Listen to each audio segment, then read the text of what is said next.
ये है एनडीटीवी और आप देख रहे हैं एनडीटीवी इंडिया।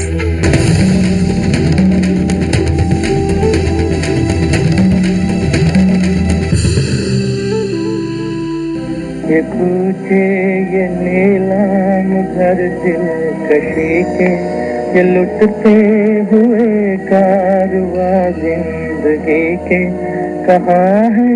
कहाँ है मुहासिर खुदी के, जिन्हें नाज है हिंद पर वो। किसी जमाने में साहिर लुधियानवी ने इन शब्दों में मुंबई के इन कूचों की तस्वीर खींची। शायद उस वक्त यहाँ दिलकशी बिकती थी।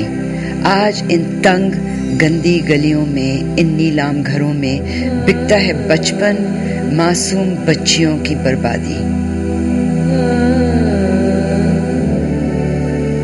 स्कूल से मेरे फ्रेंड लोग थे ना, उन लोग ने ऐसा, मेरी दोस्ती हो गई फ्रेंड से, तो उन लोग ने मुझे ऐसा जगह में ला लिया, हाउस रेड लाइन, जहाँ अच्छे लोग नहीं थे।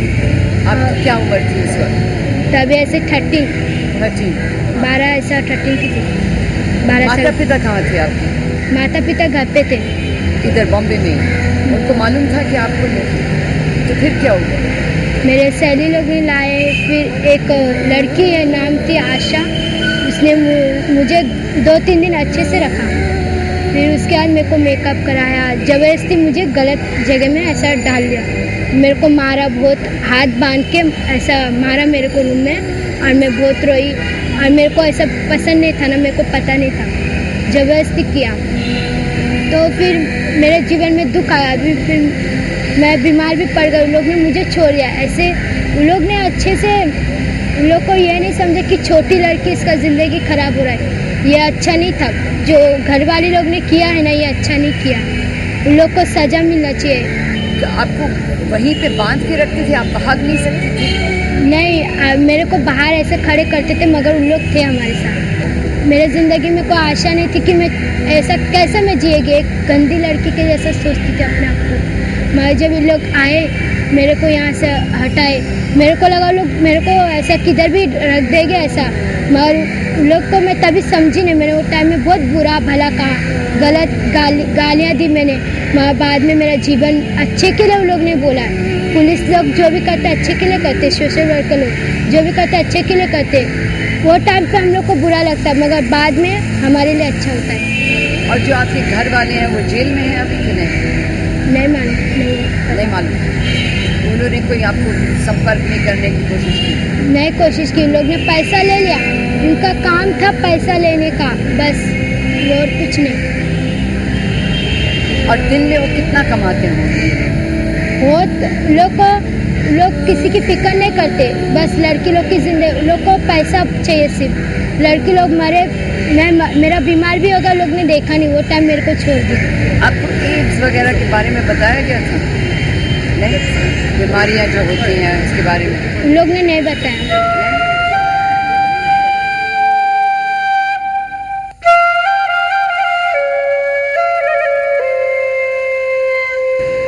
माना जाता है कि मुंबई के वैश्य व्यवसाय का 15 से 30% हिस्सा नाबालिग लड़कियों का है, बच्चियों का है। गरीबी से ये पैदा हुई समस्या बहुत मुश्किल से रोकी जा सकती है, लेकिन मैं खड़ी हूँ मुंबई के पुलिस आयुक्त अनामी रॉय के दफ्तर के सामने, जिन्होंने पहली दफ़ा इस समस्या को रोकने के लिए, इस जुल्म को रोकने के लिए एक आंदोलन छेड़ा है। हम देखेंगे ये किस हद तक सफल होगा। जब हम इनको ले जा कर के कहीं रिमांड होम में या किसी और प्रोटेक्टिव होम में जहाँ रखते हैं, वहाँ से अक्सर कोई उनके पिता माता या कोई दूसरे ऐसे बनावटी कोई उनके पालक बन करके वहाँ जा करके और वहाँ से उनको बेल पर छुड़ाने की कोशिश करते हैं। ये ऐसे वहाँ पे कह करके कि हम इनको वापस ले जाएंगे, इनको हम अच्छी तरह संभालेंगे, वापस ऐसा व्यवसाय नहीं करने देंगे, लेकिन वहाँ से निकालने के बाद फिर वो वापस किसी ना किसी तरह से इसी व्यवसाय में पहुँच जाती हैं। इसमें कई बातें हैं। कई बार ऐसा भी होता है कि पालक उनके या माता पिता वास्तव में इतने गरीब हैं कि वो बच्ची की देखभाल नहीं कर सकते, तो वो रोजी रोटी के लिहाज से ही उनको छोड़ देते हैं कि कम से कम हमारे पास भूखों मरने से तो अच्छा है बच्ची वहाँ रहे। ऐसे भी हमने पालक देखे, पिता माता देखे हैं। कुछ हैं जो कि एक बार लड़की वेश्या व्यवसाय में अगर चली गई तो उससे जो सोशल स्टिग्मा उसके साथ जो लगा हुआ है, इसकी वजह से उनको वापस अपने घर में लेने को तैयार नहीं है। उनका ये सोचना है कि अगर ऐसी लड़की वापस घर में आएगी तो हमारा क्या होगा, हमारी दूसरी बेटी की शादी नहीं होगी, या इस तरह के लोगों के जो सामाजिक इसके परिणाम हैं उसका विचार करके कई लोग कभी घर नहीं लेते। या कोई ऐसे भी हैं जो जान करके छोड़ देना चाहते हैं लड़कियों को इस तरह के व्यवसाय में। ऐसे भी हमारे पास शिकायतें आती हैं कभी कभी।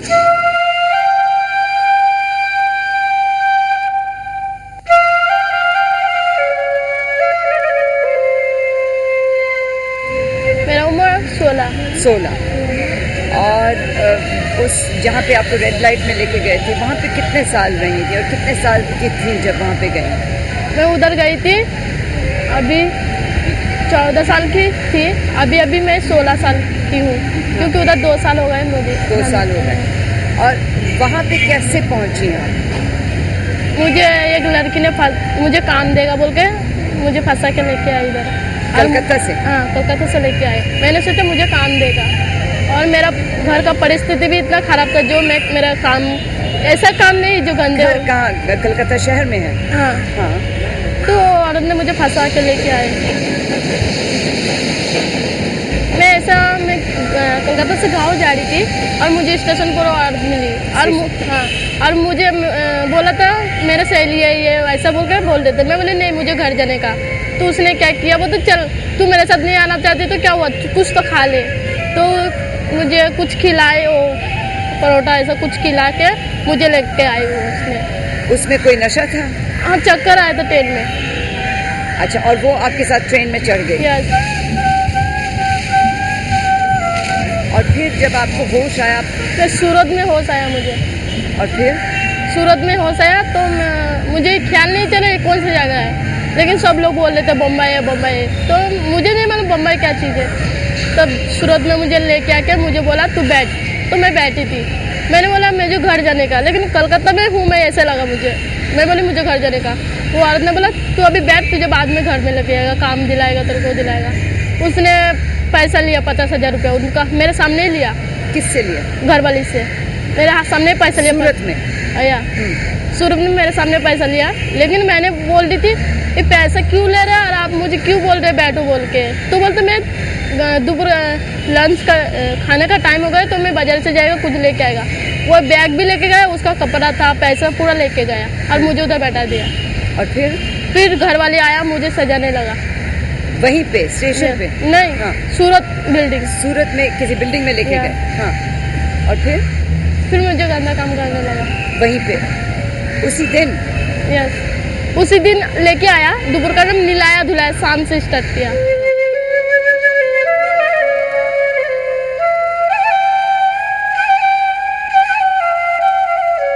अब भी सूरत से फिर मैं उधर ज़्यादा पुलिस लोग ढूंढने लगा ना, कुछ छोटे छोटे बच्चे किधर है। तो सूरत से लेके मुझे बम्बई में भेज दिया, इधर सोनापुर, भांडू सोनापुर। हाँ। नेपाली गली। कितने लोग आते, कितने आदमी? दिन भर 10-11 ऐसा लोग, और नहीं करके भी मारते थे। तो अभी जो आप वहाँ से निकल के आई हैं, अब अपनी ज़िंदगी कैसी है आपकी? अभी मुझे ऐसा लगा मुझे नया जीवन मिला। मुझे ऐसा महसूस। क्या कर रही हो आप? मैं अभी एस मिनिस्ट्री में हूँ, उधर मैं अच्छे से हूँ। किस स्कीम में हो? एस मिनिस्ट्री में। हाँ। उधर हूँ। मुझे अभी उधर अच्छा पढ़ा, मुझे पहले पढ़ना नहीं आता था, अभी मुझे पढ़ना भी आता है, सब कुछ पढ़ना आता है। और उधर अच्छा व्यवहार भी है, इज्जत भी है, एक दूसरे कैसे सब कुछ सिखाते हैं उधर। और आप अपनी माँ बाप से नहीं मिलना चाहती? जब मैं आई थी तब मैं आने से पहले मेरी मम्मी गुजर गई थी, लेकिन अभी मैं इधर से जब मुझे ये लोग बचाया और मुझे लेके गया मेरे घर में, तो मेरे पापा गुजर गए थे उससे पहले। तो कोई नहीं है घर में? अभी 2 भैया हैं और भाभी है। और वो देखभाल करना चाहते हैं कि नहीं? वो लोग चाहते हैं, लेकिन मैं चाहती हूँ मैं इधर कुछ बनूँ। क्या बनना चाहती हूँ? मुझे बनने का इच्छा है सोशल वर्कर, दूसरे को बचाने का। ऐसा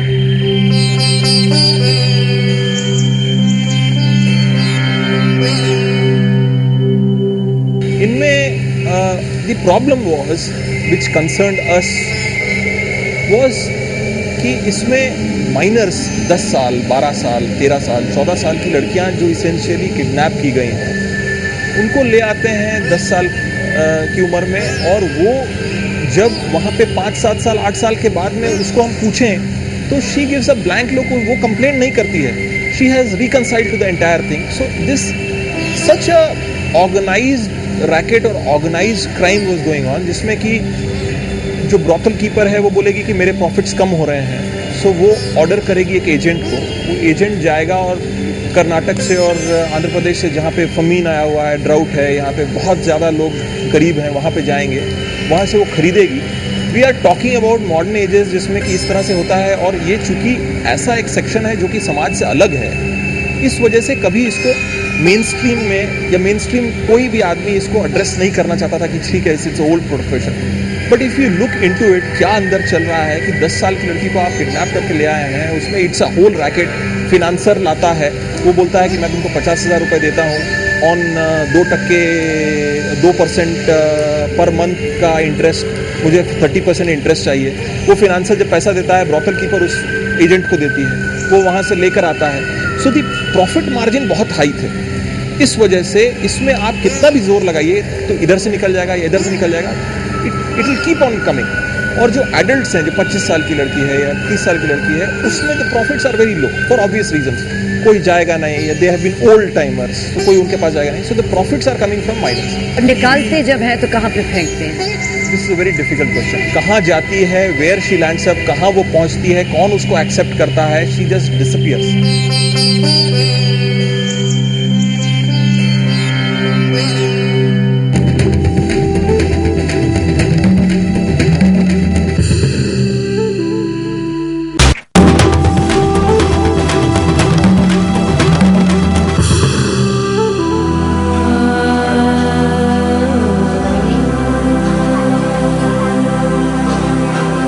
जिन बच्चों को पुलिस और समाज सेवक बचाने में सफल होते हैं, उनको उनका खोया हुआ बचपन लौटाने की कोशिश करते हैं. लेकिन इन बच्चियों में से कई हैं जो HIV एड्स की शिकार हो चुकी हैं. उनका बचपन कौन वापस कर सकता है? तो क्या क्या सिखाया गया है आपको? जैसे सिलाई, ब्यूटी कोर्स, मेहंदी कोर्स, लिखना पढ़ना. हाँ? और लिखना पढ़ना अंग्रेजी हिंदी दोनों सीखते हो? हाँ? मराठी भी. हाँ? तो दिन भर कुछ ना कुछ होता रहता है. हाँ. हाँ? और शाम को कोई पिक्चर कोई TV? हाँ. हाँ?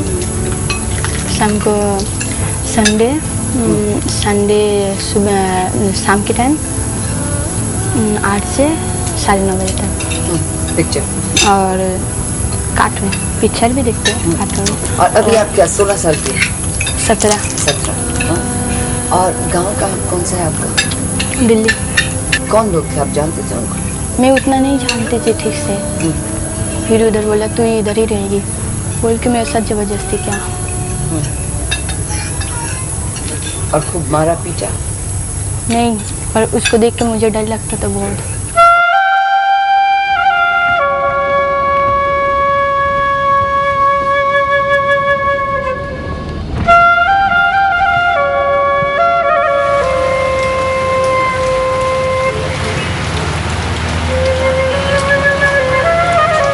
इस साधारण सी बॉम्बे की गली में, इस साधारण सी बिल्डिंग में कौन कह सकता है यहाँ खड़े होके कि इस बिल्डिंग के अंदर गुलामी होती है? एक बदनाम से बदनाम बाजार खुलता है बच्चियों का शोषण इस हद तक कि उसको बयान करना मुश्किल.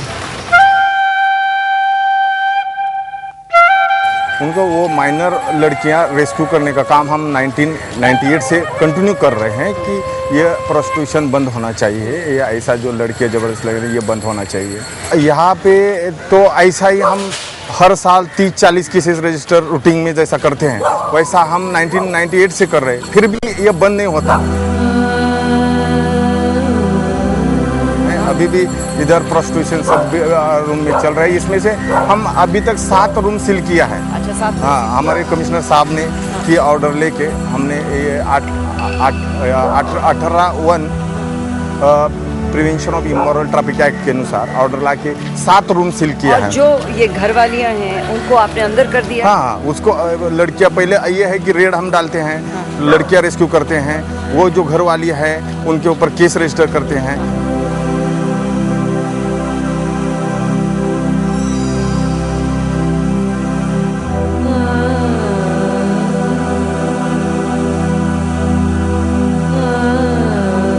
जब ऐसी लड़कियां चोटी रखी जाती हैं तो हमको इन्फॉर्मेशन से हम हमारे बड़े साहब को बताते हैं, बाद में 2 पंच लेके हम रेड डालते हैं, हमारे बड़े साहब भी आते हैं और केस बनाते तो हैं। यहाँ से कितनी लड़कियाँ छुड़ाई हैं आपने? हमने ये जो बिल्डिंग में हर साल हमारे पुलिस स्टेशन की तरफ से छोटी हमको जो लगती है ऐसी 300 लड़कियां हम हर साल रेस्क्यू करते हैं। लगभग 300, ऐसा 98 से चल रहा है हर साल। नहीं, ऐसा सब हमारे पुलिस स्टेशन के जुरिडिक्शन में 21 बिल्डिंग में प्रोस्टिट्यूशन चलता है, सब जगह से हम ये करते हैं। ये बंद नहीं होता, इसके लिए हमने ये सील करना चालू किया है।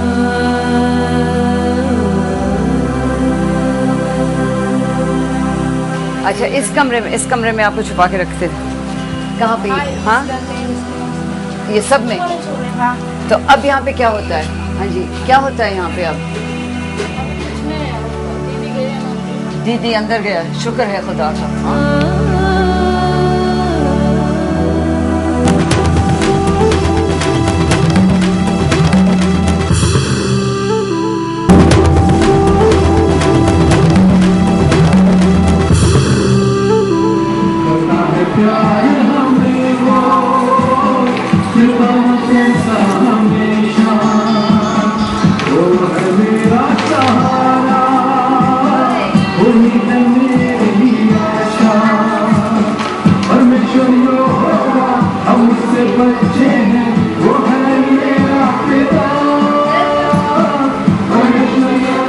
जो हमारे होम्स हैं सरकारी, उनमें पूरी जगह नहीं उपलब्ध रहती। अब मुंबई में जैसे सिर्फ 2 जगह पर ऐसे होम्स हैं और वहाँ पे सिर्फ ये वेश्या व्यवसाय से निकाली हुई बच्चियाँ तो रहती नहीं हैं, वहाँ और भी तरह की बच्चियाँ, भूली भटकी लड़कियाँ, कभी गुनहगारी में पकड़ी गई लड़कियाँ, ऐसे सब तरह के लोग रहते हैं और वहाँ पे बहुत मर्यादित जगह उपलब्ध होती है जिस वक्त हम लेकर के जाते हैं इनको। इसलिए कई बार ऐसा होता है कि इन लड़कियों को रखने के लिए वहाँ जगह नहीं मिलती। हम ये चाहते हैं कि सब लोग इकट्ठे आकर के, जैसे हो सकता है कहीं की सरकार की तरफ से किसी को ज़मीन दी जाए, वहाँ पर ये NGOs अपनी तरफ से कोशिश करके ऐसे होम्स बनाएं जहाँ पर लड़कियों को रखने की व्यवस्था, फिर उसके बाद वहीं पर उनको कोई हुनर सिखाने की व्यवस्था ऐसी की जानी चाहिए। NGOs हैं, बहुत अच्छे अच्छे काम करने वाली NGOs यहाँ पर उपलब्ध हैं और वो ये काम करना भी चाहती हैं, लेकिन उनकी अपनी दिक्कतें हैं, उनकी अपनी मर्यादाएं हैं।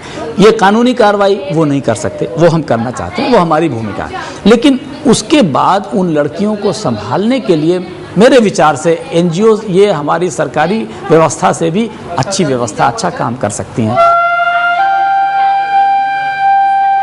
बच्चे हैं लेकिन इन्हें प्यार की ज़रूरत है, इन्हें खाने की ज़रूरत नहीं, खाना तो इनको कहीं भी मिल जाता है, रहना कहीं भी सो जाए वही अपना घर हो जाता है।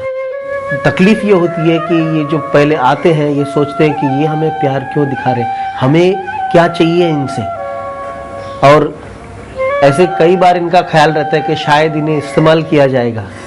ख्याल आता है हर इंसान का, अगर मेरे बारे में, अगर मेरे लिए कोई कुछ अच्छा करे तो तुरंत मैं सोचने लग जाऊं कि मेरे लिए क्यों ही अच्छा कर रहा है।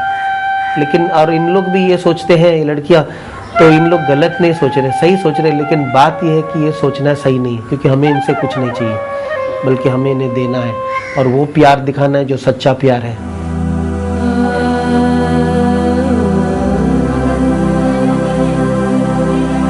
पुलिस और समाज सेवक चाहे जितनी कोशिश क्यों न करें, बीमारी आखिर समाज की है और समाज को भी अपनी जिम्मेवारी कबूल करनी पड़ेगी। इन बच्चियों में कई ऐसी हैं जिनकी कहानियां इतनी दर्द भरी हैं कि उनको सुनना मुश्किल है। जब मैं छोटी थी तो मेरी माँ गुजर गई और मेरा बाप दूसरी शादी करके छोड़ दिया, और मेरे साथ 2 बहनें थी, वो छोटी थी वो बहन, और हम लोग को अलग कर दिया। मैं सबसे बड़ी, 2 बहनें एक टीचर के पास है और एक दूसरी जगह उसको गोद दिया, और मैं काम करने में मुझे नौकरानी बना के रखा, सब एक जगह काम करते थे।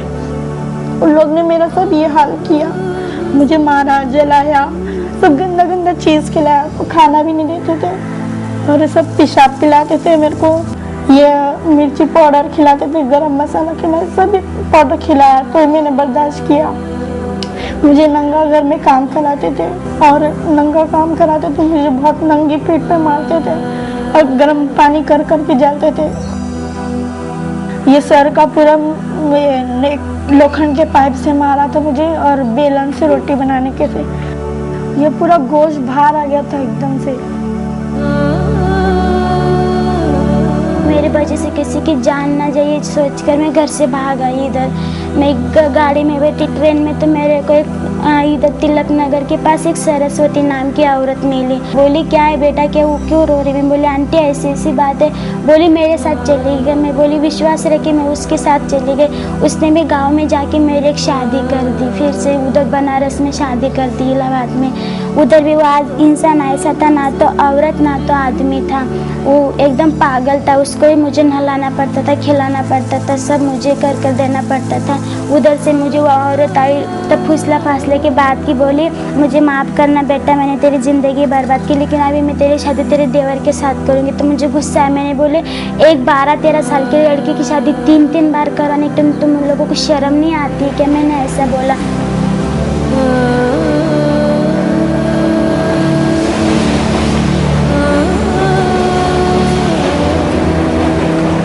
ये माहौल, बच्चों का ये हाल देखकर साहिर लुधियानवी का वो शेर याद आता है जो उन्होंने प्यासा फिल्म के लिए 30-40 साल पहले लिखा था। ये मसली हुई अधखिली जर्द कलियाँ, ये बिकती हुई खोखली रंग रलियाँ। कितना दुख होता है कि अब भी हालात बदले नहीं।